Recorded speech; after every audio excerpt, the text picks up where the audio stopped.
Lost deals. We all hate them. There's nothing worse in sales than losing a deal.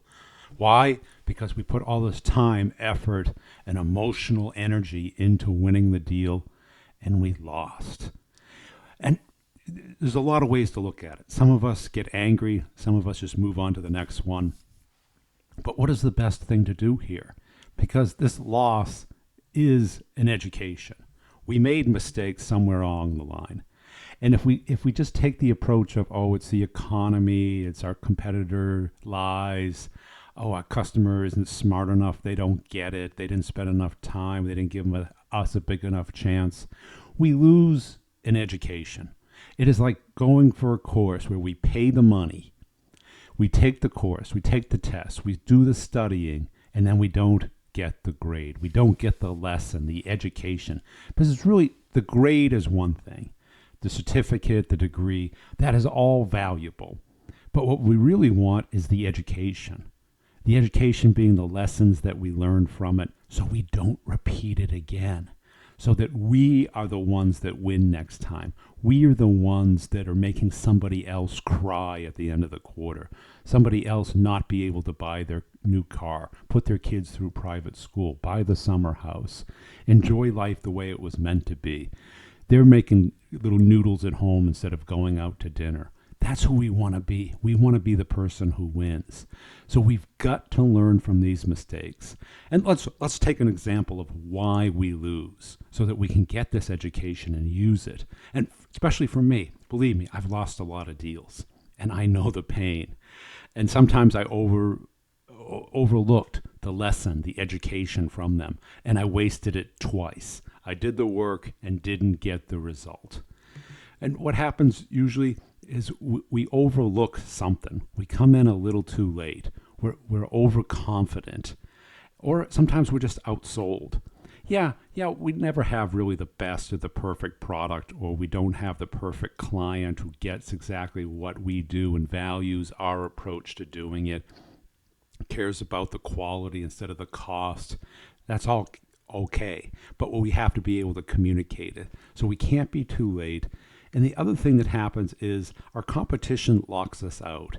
They make some feature, function, benefit, company characteristic so good, so unique, that they lock us out of the deal. But guess what? There's ways to break the lockout. There's ways to set the lockout so that we're the ones locking out our competition. Because no company awards it to two vendors. They'll keep you in the back pocket and they'll make you continue to work and they'll use you. And that's all okay today. It's fine for consumers to use companies. That's perfectly acceptable. We glorify it when consumers burn the brands. And in B2B, it's the same thing. They have no remorse about using you, making you do backflips, investing months of your time, thousands of dollars of your money to prove that you are the best product. And then they'll just give it to the competition. They have no qualms about that. Perfectly ethically acceptable. Where if the inverse was true, you're unethical, immoral, and a scammer. They do it perfectly fine. They're the consumer. We have to find ways of locking out our competition, finding out characteristics about our company, our product, our market, ourselves, things that we do uniquely that no one else does, and make it the reason why they select us.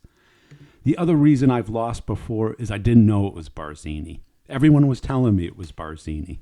Who's Barzini? Well, go watch Godfather 1, one of the best movies ever made. And I know a lot of people are like, oh God, that movie was made in the 70s. Every guy, certainly in the U.S., knows it's one of the best movies ever made. Barzini was the guy behind the scenes. Other people were doing his dirty work. But the Godfather, Marlon Brando, knew it was Barzini all along. And Barzini was pulling the strings as opposed to doing the dirty work. And this is the Barzini in your client. You have to figure out who is Barzini within your client. If you don't want to watch the movie, just Google it. I'm sure Wikipedia has a couple paragraphs on it, and you'll get enough context. But we all know this. We all have Barzinis in our own company. The people who don't do the dirty work, but are controlling the strings, are making the things happen. And everything seems to work out in their favor in the end. And they're like, hey, I had nothing to do with it. They're the smart ones. They're the fox, the champion. They're the person who can get things done and know how to get things done. And they may not want to meet with you. They may not want to interface with you. They're the person in the meeting that comes in late and asks that one very pointed question, which tells you they're Barzini, tells you that they understand the real issue. And they cut through the bullshit. And they don't play the game. They're the ones pulling the strings. Find Barzini. And I've lost deals because I was scared of Barzini, or I couldn't get access to him, or my competitors had him in their pocket. You have to find him and work with him, because that's the person who's making things happen. And that's a great way to remember it. The other way is you deal with the wrong person. And this is kind of the fake Barzini. The person who comes along and presents themselves, oh, I can get this done, don't you worry. I'm new here, but yet I've got a lot of political strength. And what ends up happening is that they have nothing. They're an empty suit. They've been selling you instead of you selling them. And you put all your cards on this person, and they let you down.